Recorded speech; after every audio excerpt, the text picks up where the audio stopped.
Cemaatler, adı casaça. Can da rahat vermeyi koymayıblar, çabalamaya da koymayıblar. Böyle düşman var. Hiç olmasa onun uşaqların anasıydı. Çok zulümle çabala öldürüp, çok zulümle öldürüp. Üç bana beğenedi. Anasısın. En ağır ceza.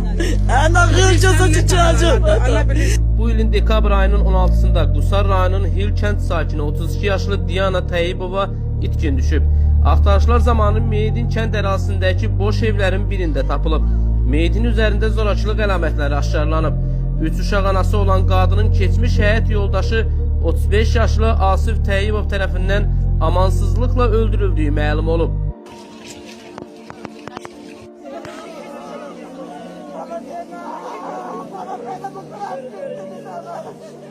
Allah rahmet eylesin.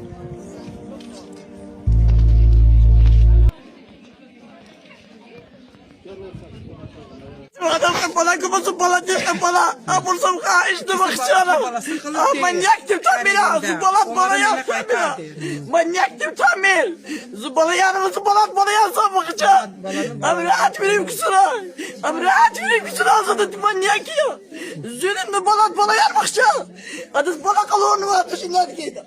Adı iyi balak çöplük adı kırçını vardı. İyi balak çöplük adı kırçını var manyaka. Manyak kırçını vardı bana değil. Bizim bana dikkatini vardı, nasıl diskarçı? Nasıl diskarçı? Bu da uşağı da ha? Balaca uşaq bu. Bir dağı da anasından ayrılmırdı.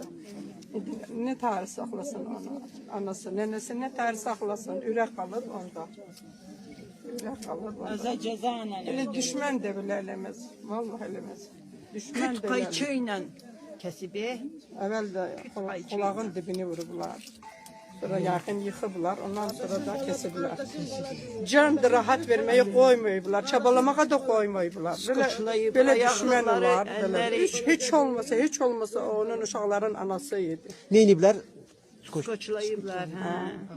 Ağzı da. Ağzı da, eli, ayağı. Düşman da hiç eləməz. Neçə gün sonra tapıblar? Bir gece kalıp orada. Bir gün, Saat bir gece kaldı. 12'de iti şey kalmıyor bundan alaka. Dünen yok kabaklı gün. Saat 12'den sonra kalmıyor alaka. Dünen akşam takırlar gece. Anası burada değil.